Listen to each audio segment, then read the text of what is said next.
Assalamualaikum warahmatullahi wabarakatuh. Hai teman-teman semua, selamat datang di podcast kita pada hari ini. Nah, kali ini kami akan membahas mengenai tradisi cuci kampung nih. Ini diskusi yang cukup sensitif untuk dibicarakan, tapi penting ya guys.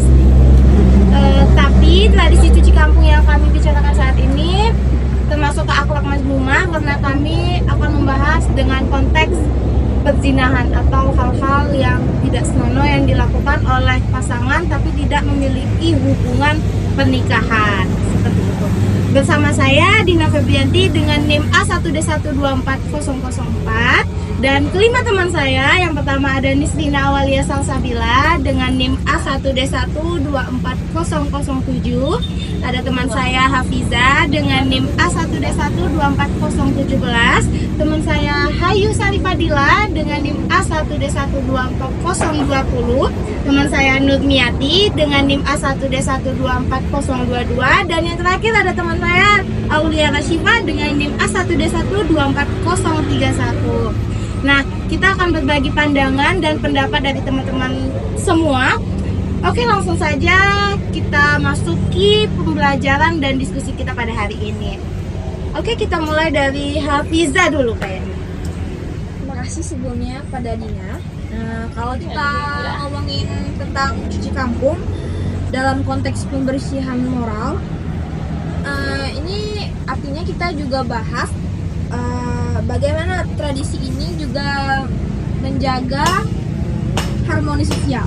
Dalam beberapa masyarakat, cuci kampung memang nggak hanya sekedar membersihkan lingkungan fisik, tapi juga membersihkan lingkungan dan perilaku yang dianggap tidak senonoh yang seperti kayak perzinahan tadi yang tidak sesuai dengan adat istiadat dan melanggar norma agama ya. Iya, benar banget Hafiza. Tradisi cuci kampung ini biasanya melibatkan doa bersama seperti untuk melindungi atau meminta keselamatan bagi kampung itu sendiri. Masyarakat itu juga melihat dari warganya agar untuk menjadi introspeksi diri, untuk menjaga lingkungan itu tetap bersih, tidak sama baiknya tetap bersih, nggak ada tercemar gitu. Nah, dan juga di Jambi kan, misalnya jika ada kasus pezinaan ataupun kasus-kasus lainnya, itu maka akan diadakan cuci kampung sebagai simbol pembersihan. Nah, harapannya itu agar kampung tersebut dapat bersih dari perilaku yang merusak kebersamaan dan kehormatan desa itu. Nah, cara ini juga dapat agar warga merenungkan nilai-nilai yang harus nilai-nilai yang terdapat di desa itu, yang merusak itu ya, merusak kehormatan desa itu, betul. Jadi tuh warga tuh diajak merenung untuk biar nggak gitu lagi lah ya, pelakunya nggak ya, betul banget kan. Jadi tuh untuk warga-warga yang lain tuh bagusnya lebih mengingatkan warga yang melakukan hal-hal yang tidak senonoh itu agar mereka itu bertobat gitu kan ya. Nah, kalau dari teman-teman sekalian, gimana sih simbolisme atau simbol-simbol yang dari tradisi cuci kampung ini kalau menurut dari teman-teman? Ya, kalau di kampung ini ya, cuci kampung ini dimulai dengan doa bersama agar mengundang perlindungan dari Allah. Iya, betul. Nah, agar kampung tersebut terhindar dari hal-hal buruk. Nah, ada juga simbolisnya penyiraman air. Nah, biasanya kalau ini dilakukan di tempat-tempat tertentu yang dipercaya bisa menghilangkan pengaruh negatif dari perzinahan yang dilakukan. Balik lagi tradisi lagi ya, tradisi lagi. Biasanya ritual ini dipimpin oleh para tetua agama, ada ya, kayak kiai gitu ya. Benar. Dalam beberapa masyarakat, cuci kampung ini bisa dilanjutkan dengan kegiatan diskusi moral. Jadi warga itu diajak untuk berdiskusi tentang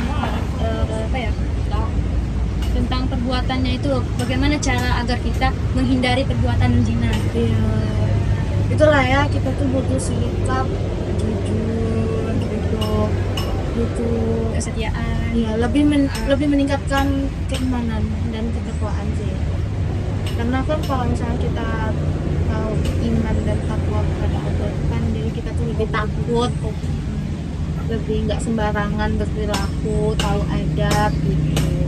Sadar diri juga. Iya, Tahu yang betul. benar, Iya, benar. Jadi kita udah dewasa. Sebagai kalau misalnya pelakunya tuh anak-anak, kita sebagai orang tua juga mampu ngingetin anak kita. Harus ya, Harus iya sih. Menarik banget sih ini pendapat dari teman-teman. Jadi tuh cuci kampung tuh jadi ajang introspeksi untuk bukan hanya untuk si pelaku tapi juga untuk seluruh warga. Nah, selain dari introspeksi diri aja nih, tradisi ini juga bisa memperkuat tali silaturahmi loh. Kayak misalnya kan kita jadi lebih bisa memaafkan, jadi lebih bisa merangkul, jadi lebih bisa saling mengasihi, timbullah lagi kasih sayang gitu.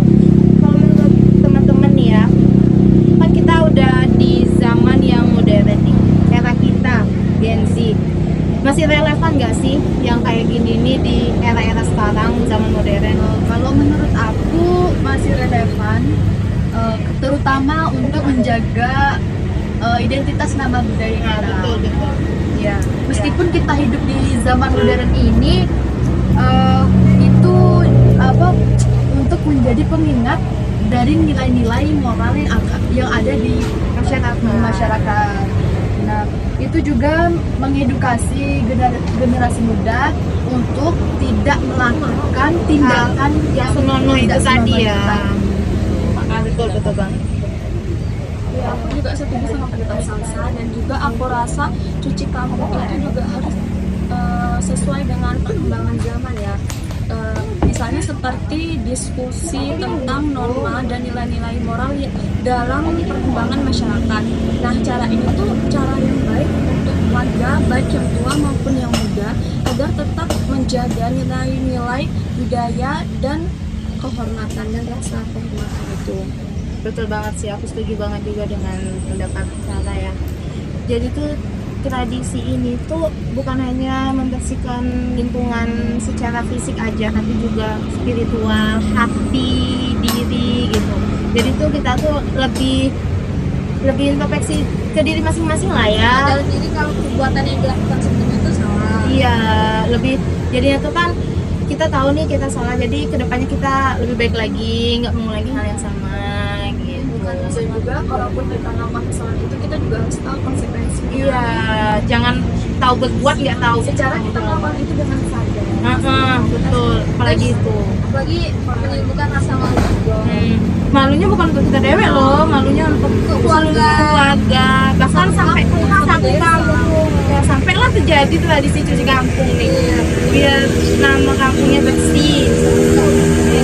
Karena kan tercemar ya namanya. Hal yang tidak senonoh dilakukan oleh warga di kampung itu, otomatis kan kampung itu jadi kayak diomongin. Mungkin juga kampung lain tuh udah tahu. Iya, apalagi yang namanya dekat-dekatan tuh tidak mungkin sih, tetanggaan dekat tidak mungkin tidak tahu, pasti sampai sini udah nyebar kayak gitu pasti lah. Nih ya guys, sebelum aku tutup nih, apa ada saran dan pesan atau harapan nih dari teman-teman untuk terkait tradisi ini, ada nggak? Aku sih berharapnya tradisi ini terus bisa terus dikembangkan dan dipertahankan, karena Tapi bukan dalam konteks persidangan ya. bukan dalam persidangan. Nah, karena kan sebagian aja. Ya, tradisi ini kan mengingatkan kita untuk dan ya mencegah. ya mencegah perbuatan perzinaan bukan. Jadi semoga sih tradisi ini terus diikuti, tapi bukan hanya di pedesaan, pedalaman, tapi di daerah perkotaan juga. Betul. Aku juga berharap tradisi ini bisa memberikan inspirasi kepada kita semua. Tidak harus diadakan secara besar-besaran, tapi juga mengingatkan kita untuk selalu menjaga kehidupan